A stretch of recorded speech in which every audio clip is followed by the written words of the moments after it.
I'm Kim Ohanneson. I am the president of Women Who Whiskey Los Angeles, which I just found out is neck and neck with the Women Who Whiskey Nairobi, which I'm thrilled about. Well, a good whiskey should have there are 5 different things. There should be clarity. It shouldn't be cloudy or turbid at all. Ideally, it'll have a kind of a silky mouthfeel. When you nose it, it should have specific aromas, and they don't have to be specific ones, but you should be able to nose a whiskey and pick up aromas. A lot of whiskeys these days are, especially Scottish whiskeys, Irish whiskeys, they're all aged in bourbon barrels, which in those typical characteristics of caramel and vanilla come through now in Scottish whiskeys and Irish whiskeys, even Japanese whiskeys, which never really had those characteristics originally. And it kind of depends. If there's sherry, you might get dried fruit. If it's like Aberfeldy, has kind of a honeyed note to it. They call themselves the golden dram because there's literally alluvial gold in the spring where their water comes from. What you nose is not always what you're going to taste, but you should have a distinct taste. It shouldn't be muddy. You should be able to pick up different notes, not all at once because that would be overwhelming. When I first started drinking whiskey, when the dinosaurs were roaming the earth very long ago, when you would go to a whiskey tasting, it would usually be a very, young man who was very, stiff upper lip, and he basically made you feel that if you didn't smell or taste what he was telling you to smell or taste, you were failing the whiskey tasting. Now the idea, and I think this is absolutely appropriate, is whatever you smell and taste is appropriate for you. My favorite to this day is Laphroaig whiskey, which is a peated whiskey, a smoky whiskey. Literally the very first time I tasted it, I got goosebumps, and I was like, this is my sweetheart scotch, and it has remained my sweetheart boyfriend scotch for all of these years. Still, sometimes I'll drink a Laphroaig and I just get goosebumps all over again. And I fell instantly in love with it. I can't drink wine anymore. I get headaches from it.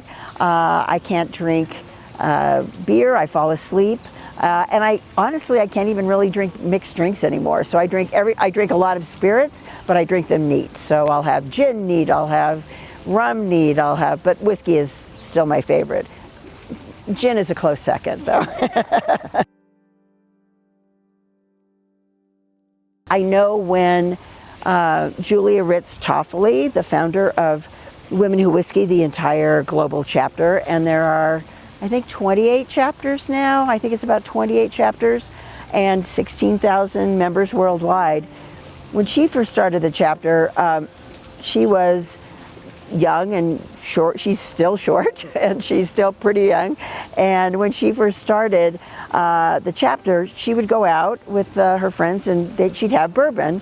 And she said every time she went out, some guy would say to her, oh, that's a big drink for a little lady. So she decided to start the club as a way for kind of solidarity in numbers. They were going to come up and go, oh, that's a big drink for a lot of you little ladies. I don't know. I mean, it was kind of, so it was her, she started the club, and then that group, people moved she started when she was in graduate school, I believe, and people moved to other cities and they started their own chapters. My goal with the Los Angeles chapter was to help women become educated and informed consumers and imbibers, so that when they went to a bar, they would be confident in ordering, or they would be confident in going to a liquor store and ordering, or if they were at a whiskey tasting, they would be confident about what they were nosing and tasting.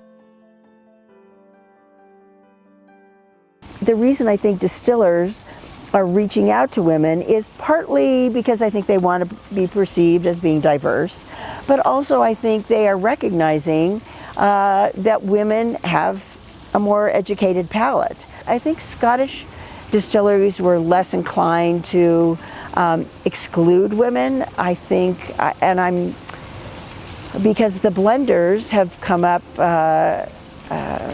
really through many years, and but I think that I think part of the distillers courting women is they recognize they're an untapped market, and part of it is that they're recognizing that they have a more educated palate than people give them credit for. Everybody should drink their whiskey however they want. A lot of bourbon distillers do tend to drink it over ice because that can kind of tamp down some of the sweetness.